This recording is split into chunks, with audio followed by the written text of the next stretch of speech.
Olá, amigos! Sábado 25 de julho. É um prazer estar com vocês em meio a um momento ainda conflitante no sentido da cura que ainda não chegou. Muito bem. Nosso trabalho de hoje vai girar em torno de uma memória muito importante, porém pouco divulgada. Trata-se de um escritor chamado Stéphane Roussel, alemão naturalizado francês, que escreveu um livro em 2011 chamado Indignai-vos. Pois bem, em bate-papo com amigos, consigo perceber que esse autor já está desconhecido. Mas a sua importância, ela é imensa. E fica aí a pergunta: por que tal autor caiu quase no esquecimento, na vala do nada e do desconhecimento?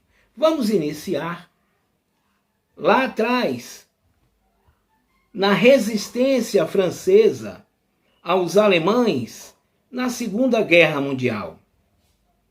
Ele fez parte desta resistência, bravia, corajosa.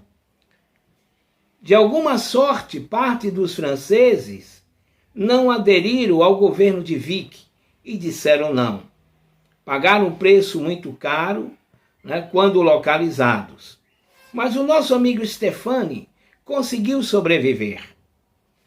E toda a sua estratégia à época, dessa estratégia de resistência à força alemã que invadiu a França, era um trabalho de conscientização, cujo lema estava exatamente na ideia da indignação, que as pessoas tivessem consciência de que o solo francês, e mais do que o solo francês, todo o seu lema, que tem como base aquele tripé da Revolução Francesa, liberdade, fraternidade, igualdade, caía por terra e era substituído por trabalho, família, principalmente. Então, a mudança do lema de uma revolução mais do que gloriosa, glamoriosa, uma revolução que dava continuidade ao processo iluminista, já dizia muito. O Stéphane batia muito, as pessoas precisavam se dignar, vencer a indiferença, em nome de todos aqueles grandes patriotas revolucionários de 1789, durante 10 anos, lutando contra o ancien regime. Muito bem, nós vamos encontrar o Stéphane Roussel dentro de um contexto chamado 15M, quando os jovens na Espanha foram à Praça do Sol para protestarem contra a situação causada pela crise na Espanha, resultado da crise de 2008. E o lema desses jovens era a indignação. Batia-se na tecla, indignai-vos. Era um movimento que pregava a indignação frente ao teor mais grotesco do capitalismo, que é roubar as esperanças todas daquele que tem a casa, que perde sua casa, do jovem que deixa a universidade e não encontra no mercado de trabalho a ocupação, e no desemprego que passou a tomar conta. É bem verdade que os críticos, economistas de grande verve, afirmavam que isto era culpa da crise que se originou em 2008 e a consequência era exatamente esta tragédia inevitável. Muito bem.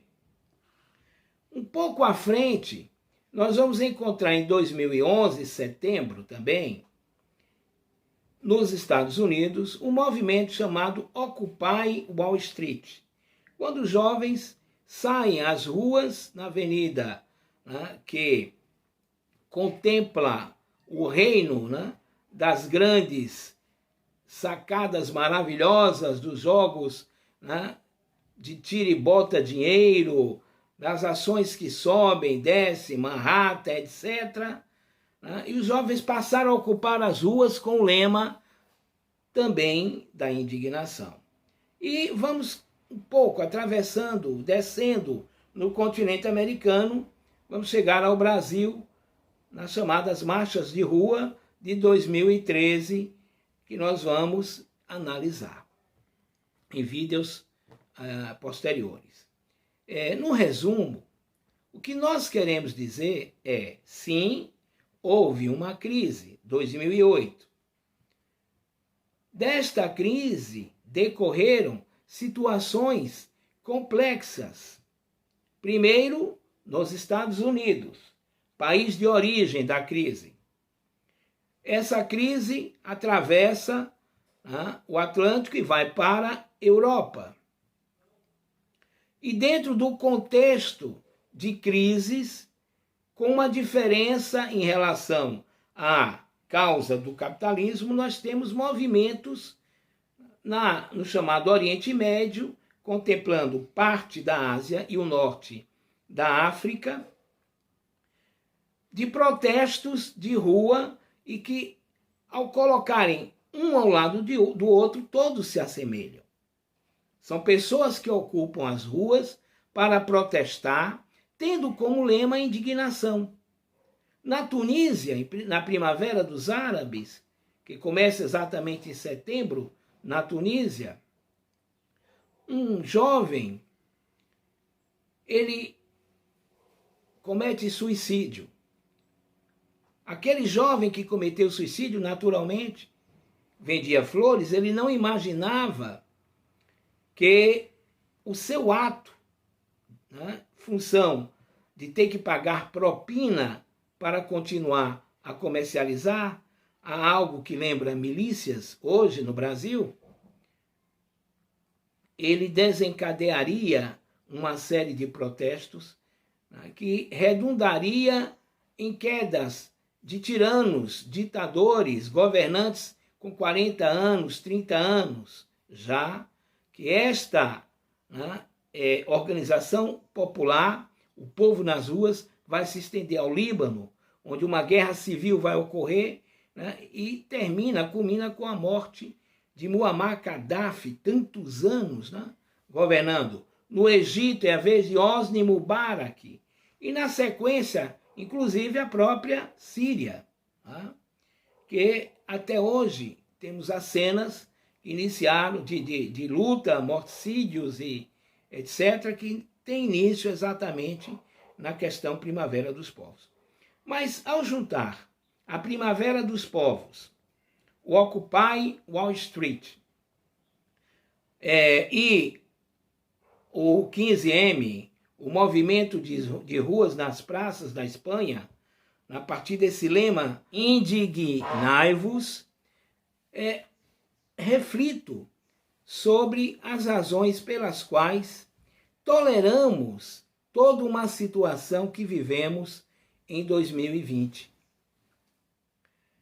Porque, de fato, se podemos entender as manifestações na Espanha, as manifestações nos Estados Unidos, particularmente no centro financeiro em Manhattan, se podemos entender questões mais complexas ainda, como a Primavera Árabe, nos diversos países em que o povo foi às ruas e lutou, morreu, digladiou-se em uma guerra civil sanguinolenta para modificar um Estado que já tinha se constituído permanente ditatorial.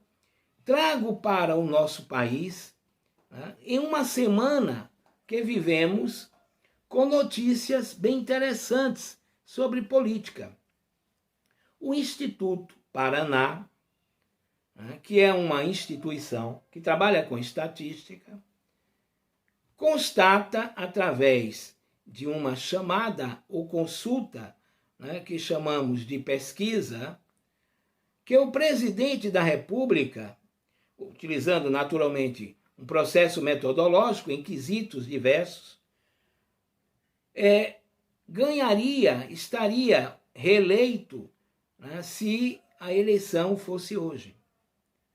Ou seja, o atual governante brasileiro tem, né, a aceitação de mais de 50% da população brasileira, embora em um primeiro turno ele não tenha, né, chegado nem sequer a 40%. Mas, naquilo que caracteriza a eleição brasileira, o segundo turno, quando não se alcança a maioria mais um, então, o que é que nós, dos votos válidos, o que é que nós temos? A vitória de um movimento que já está consagrado com um nome chamado bolsonarismo. Ora, fazemos então mais um pouco de reflexão. Estamos vivendo em uma pandemia. Estamos com uma política de saúde colocada no paredão, para lembrar um conceito, né, que é reclamado pela extrema-direita como a caracterizar a ditadura de Fidel Castro. Temos um Ministério da Saúde engessado, sem mobilidade, com uma figura que não o representa em sua característica maior, o conhecimento da saúde, em função, né, do conhecimento técnico. O ministro da Saúde anterior, né, o primeiro, dentro desse contexto da pandemia, o Mandetta, que passou para a sociedade uma certa confiabilidade, foi retirado. O segundo ministro colocado não passou sequer, né, uma chuva. E o terceiro, que não tem qualificações técnicas, permanece e nem sequer, né, tomou posse, né, é caracterizado dentro do jargão interino. Ora, o que é mais caro a você, ouvinte, amigo ou amiga? Não é a saúde? A vida, né, deve ser vivida em qualidade. Mas o tempo todo, enquanto vida existe, nós procuramos a saúde. Ter um estado e uma condição, né, chamado saúde é fundamental para uma vida digna. E a dignidade é algo que está dentro do contexto dos direitos humanos. E aí volto mais uma vez ao nosso amigo Stéphane Hessel, que foi um dos que colaborou profundamente na produção da declaração, do documento, né, teoricamente, dos 30 artigos da declaração da DUD, Declaração Universal dos Direitos Humanos. Mais uma presença desse ilustre desconhecido hoje dos bancos escolares, quiçá também das grandes universidades, né, que trago hoje aqui. Muito bem, então volto para falar exatamente da indignação, que é o processo de orientação dos movimentos, né, que eclodiram, que citei atrás. E pergunto a você, amigo, por que esta mesma indignação não se transforma em ação, né, aqui no Brasil? Por que em meio a tantas falas, né, que desautorizam qualquer sentimento de segurança, que vem exatamente do chamado presidente da República e os seus colaboradores diretos, a causar intranquilidade, a promover no indivíduo uma divisão na sociedade, no seio da sociedade que deve marchar unida num momento tão cruel, tão complexo, causando uma cisão, cingindo a sociedade, dividindo em partes, né, e colocando o ódio como um elemento a balizar e a promover, possivelmente, uma guerra civil, sem consequências benéficas nenhuma e totalmente trágica para todos nós. E nós nos perguntamos, será que 2008, uma crise do sistema capitalista, essa crise, né, com suas consequentes calamidades como desemprego, ou seja, tudo aquilo que nós conhecemos como decorrência, né, de uma crise econômica. Mas será que a crise de 2008, ela é muito mais aguda, ela é muito mais profunda do que a pandemia causada pelo SARS-CoV-2, novo coronavírus, cuja doença responde pelo nome Covid-19, e que causa uma interrogação na história presente, se podemos falar, né, de história relacionada ao presente, mas no contexto da atualidade, gerando para o futuro, né, grandes interrogações de continuidade, porque em cada lar, em cada casa que nós conhecemos, há sempre a possibilidade da visita, né, de tal mal. A ceifar a vida do teu pai, da tua mãe, do teu avô, ou a tua própria, ou do teu filho, ou enfim, do teu amigo. Ninguém, absolutamente ninguém está isento.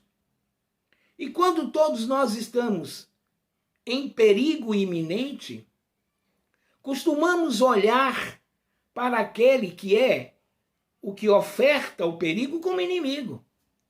E frente ao inimigo, naturalmente marchamos para a ação, para preservar a vida. E é exatamente isso que está acontecendo, deveria acontecer.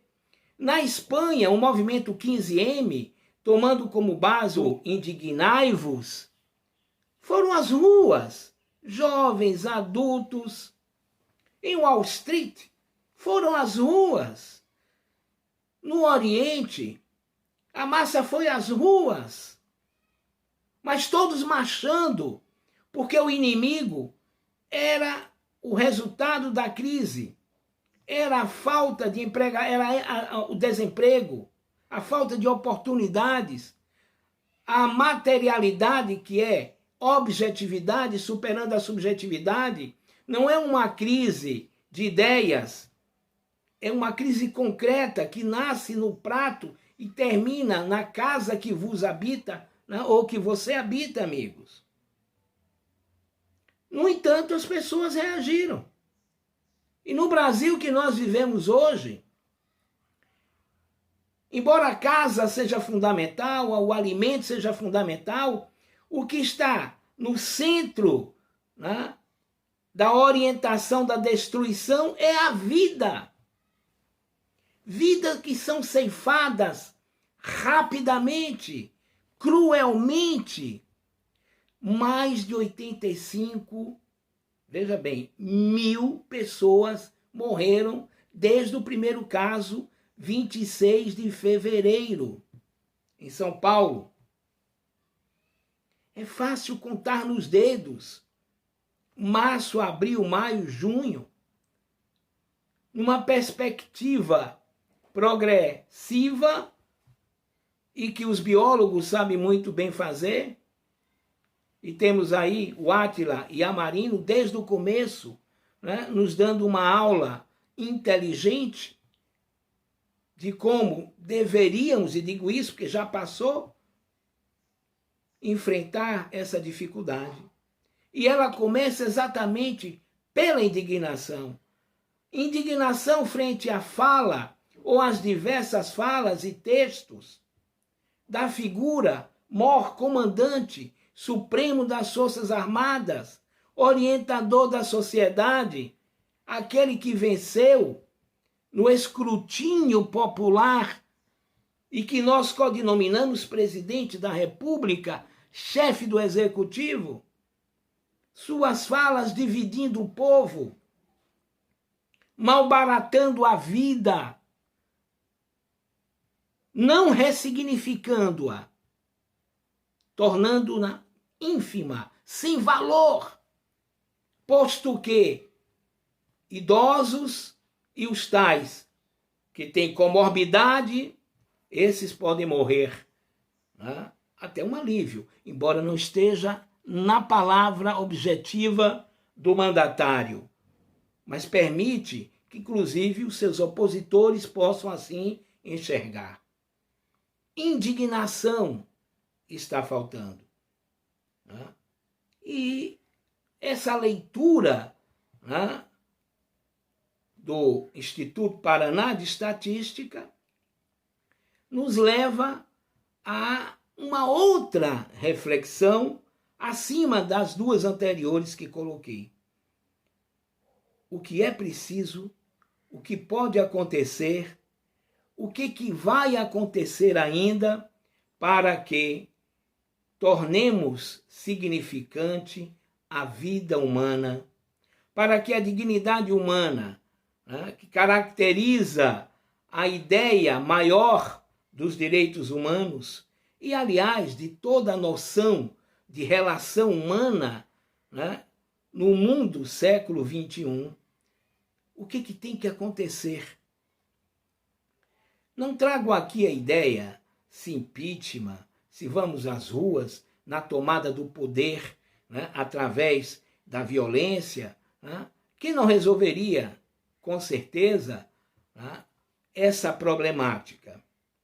Mas movimentos que levem, né, o mandatário a recuar, né, na sua ofensiva ou nas suas ações e discursos ofensivos, marcados em fins de semana, num jogo, num duelo, que na verdade interessa aos grandes burgueses da Globo, da Record, da Bandeirantes. E em meio a tudo isso, né, o grosso da população brasileira a minguar nesta pandemia, a pedir, esmolar-se, e ainda, né, somos jogados na cara com aquela visão de uma primeira-dama de São Paulo, a esposa do digníssimo governador, né, mostrando, né, qual deve ser o lugar, né, daquele pedinte que ousa viver na rua. Porque a pessoa tem que se conscientizar que ela tem que sair da rua. Porque a rua hoje é um atrativo, a pessoa gosta de ficar na rua. Você estava me explicando, eu fiquei passada, porque eles não querem ser na rua, porque no abrigo eles têm horário para entrar, eles têm responsabilidades, limpeza, e eles não querem, né? Não querem, a pessoa ela quer receber, ela quer a comida, ela quer a roupa, ela quer uma ajuda e não quer ter responsabilidade. Então, amigos, situação cruel. Eu me pergunto, o que falta? Por que esta indiferença? Mas, ao mesmo tempo, pergunto, né, sobre Stephanie Hessel. O que nós falamos sobre o Hessel? Ou Hessel, Stephanie Hessel? O que falamos sobre o autor desse livro? Indignai-vos. Indignai-vos. Trava-língua, né? Você já leu este livro? Você conhece este autor? Você conhece os movimentos de rua que ocorreram? Já no finzinho desse vídeo, gostaria de lembrar também, né, a aclamação, né, e as festas, né, e os urros de alegria de parte da população brasileira pela volta do futebol. Muito bem. Gostaria de lembrar, né, que em plena Roma caótica, o imperador teve uma sacada. Pão e circo para a população, né, que protestava. Funcionou, né? A turba calou. O futebol, amigo, sempre funcionou como pão e circo.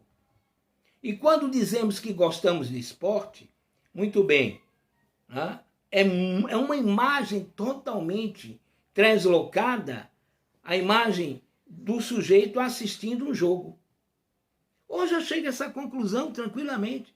Se você gosta de esporte, é porque pratica. Se você gosta de natação, é porque você nada. Se você gosta de futebol, é porque você joga.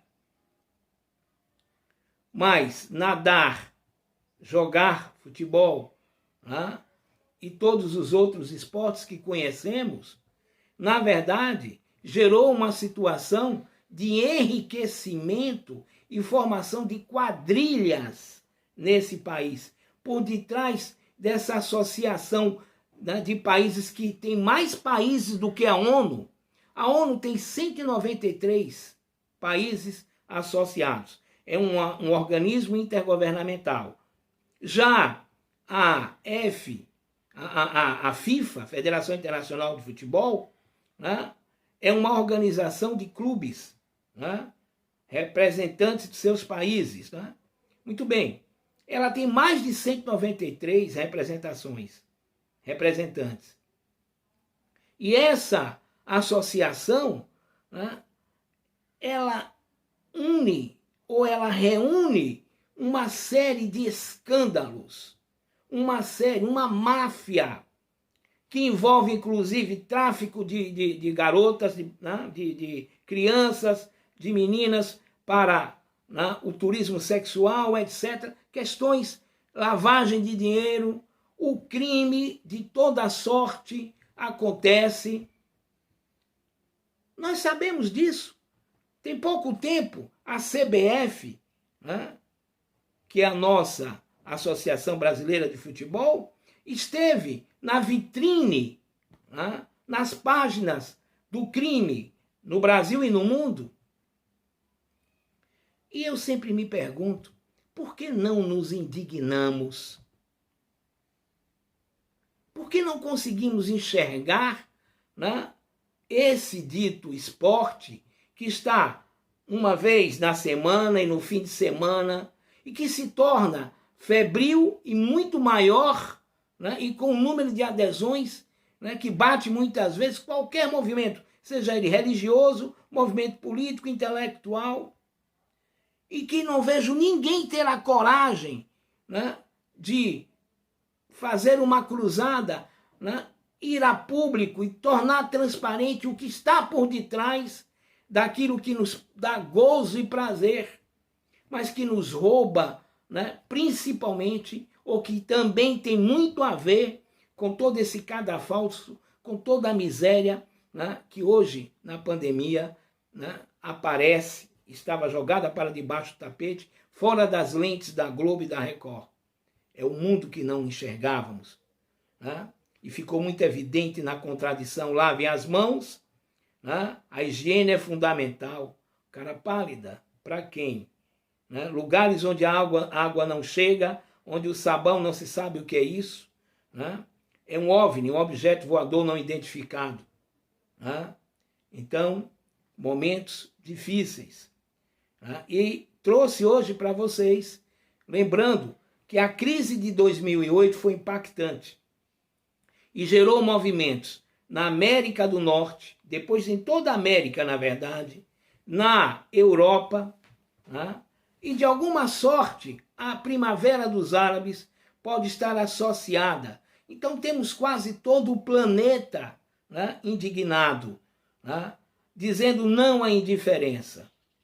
Vivemos uma pandemia cruel, geradora de crise mundial ao mesmo tempo. E pergunto, né, no lugar do Stephen Russell, o que nós temos? Qual intelectual, né, aparece hoje para dizer indignai-vos, vençam a indiferença? Se não podemos ir para as ruas em um protesto, pelo menos que os números, doravante, nas estatísticas da vida, não sejam tão favoráveis àqueles que não colaboraram, né? Não lutaram contra a indiferença. Bom fim de semana, até a nossa live, quarta-feira, no Instagram. We are called losers, but the true losers are down there on Wall Street. They were bailed out by billions of our money. We are called socialists. We are called socialists. Stamattina mi sono alzato, oh bella ciao, bella ciao, bella ciao, ciao, ciao. Stamattina mi sono alzato e ho trovato l'invaso, oh partigiano.